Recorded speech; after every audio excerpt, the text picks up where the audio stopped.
لوگوں سے عزتیں تلاش کرتے ہو تو وہ کیا تمہیں عزت دیں گے؟ وہ تو کل اچھا کہتے ہیں، پرسوں برا کہنے لگ جاتے ہیں۔ لوگوں کے سامنے گڈ بک میں آنا چاہو گے تو وہ تو سویرے تمہارے بارے میں کچھ کہیں گے، شام کچھ اور کہیں گے۔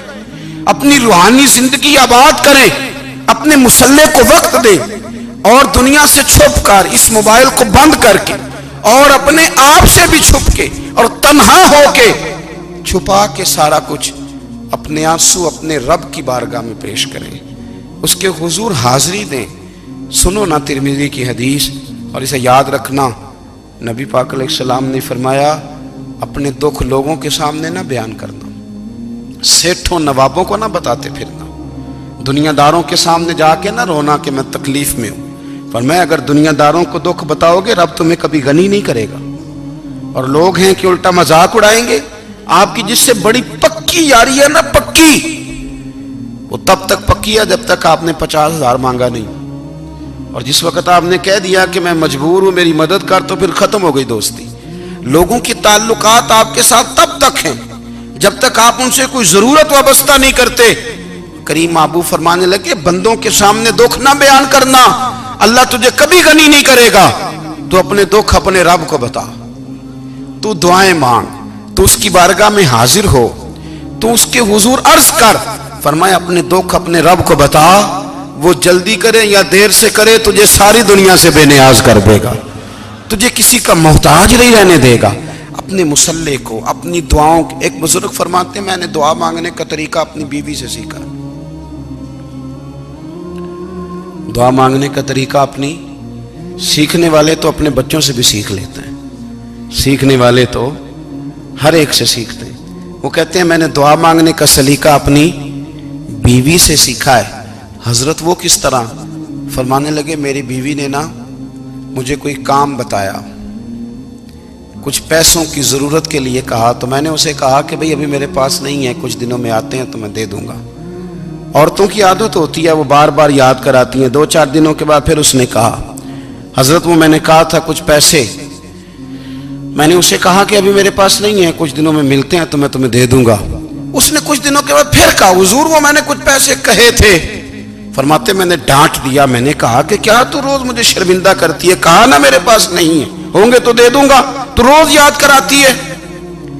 فرماتے ہیں اس نے پہلے تو میری ڈانٹ کو سہا، پھر میرے سخت جملوں نے اس کی آنکھوں میں آنسو پیدا کر دیے، پھر اس نے اپنے آنچل میں اپنے اس دکھ کو سمیٹا، اور پھر اس نے ایک جملہ کہا تو میں رو پڑا، اور مجھے اپنے رب سے مانگنے کا طریقہ آ گیا۔ مجھے کہنے لگی حضرت جی آپ نے ڈانٹ دیا میں نے سہ لیا، پر آپ ہی میرے شوہر ہیں، بتائیں نا آپ سے نہ کہوں تو میں کس سے جا کے کہوں۔ فرماتے ہیں میں رو پڑا، اور میں کھل کے رویا، اور میں تڑپ کے رویا، اور پھر میری سسکیاں بند گئیں۔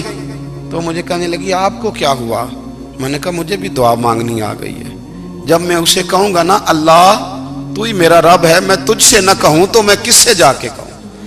میں کیوں کسی بندے سے سوال کروں؟ میں کیوں کسی دنیا دار سے کہوں؟ میں تیرے بندوں کا، نیک بندوں کا وسیلہ لے کے، تیرے محبوب کی غلامی لے کے تیری بارگاہ میں آئوں، تجھ سے نہ مانگوں تو کس سے مانگوں؟ سمجھ آ گئی ہے؟ جب میں اس رنگ میں مانگوں گا تو پھر رب میرے اوپر بڑا ہی فضل فرمائے گا، وہ میرے اوپر بڑی رحمت کرے گا، وہ میرے لیے آسانیاں کرے گا۔ عزیز دوستو ہم اس طرح کرنے لگ گئے ہیں کہ ہم نے نا اپنے تعلقات پر اعتماد کرنا شروع کر دیا ہے۔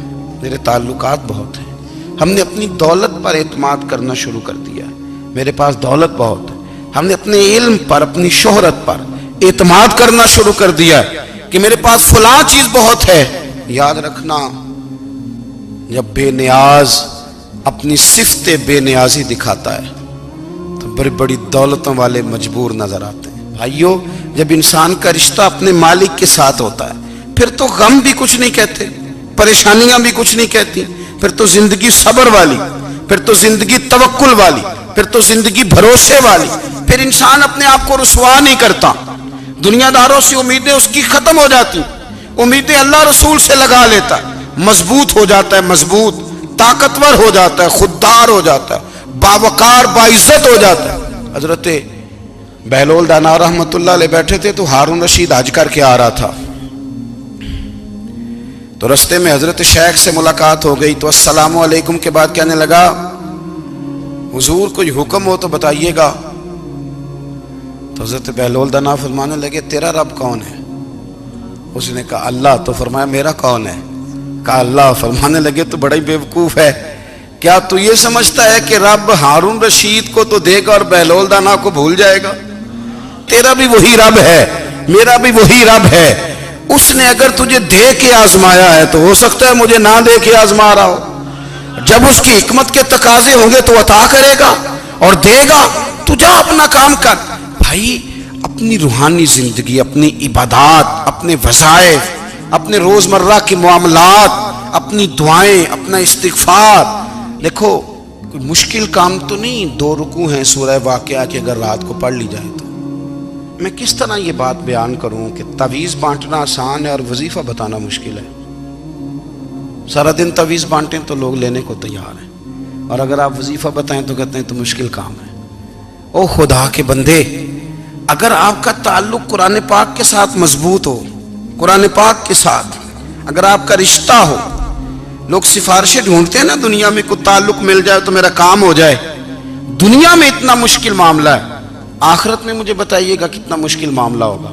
میرے نبی پاک صلی اللہ تعالی علیہ وسلم نے فرمایا جو لوگ سورہ ملک پڑھا کرتے تھے نا، سورہ ملک، یہ سورت ملک قیامت میں ان کی سفارش کرے گی، اور اس طرح کرے گی کہ کہے گی اے اللہ یہاں اس بندے کو جنت میں داخل کر دے یا مجھے قرآن پاک سے علیحدہ کر دے. تو رب فرمائے گا جا اس کا دامن تھام کے اسے جنت تک پہنچایا. آپ بات کو سمجھیں، جب آپ کے تعلقات اپنے معاملات کے ساتھ مضبوط ہوں گے. یہ نبی کریم نے وعدہ کیا ہے کہ تو سورت واقعہ پڑھ تیرے گھر میں فاقہ نہیں آئے گا. حضرت عبداللہ ابن مسعود رضی اللہ تعالیٰ عنہ بیمار تھے تو حضرت عثمان غنی رضی اللہ تعالیٰ عنہ تیمارداری کے لیے تشریف لے گئے اور جا کر کے کہا کہ آپ بڑے بیمار ہیں، آپ کی بیٹیاں زیادہ ہیں، میں چاہتا ہوں کہ خزانے میں سے کچھ مدد کروں. تو سیدنا عبداللہ ابن مسعود رضی اللہ تعالیٰ عنہ اٹھ کے بیٹھ گئے اور کہنے لگے امیر المومنین، اللہ آپ کو میری طرف سے، میری بیٹیوں کی طرف سے بہتر صلہ دے.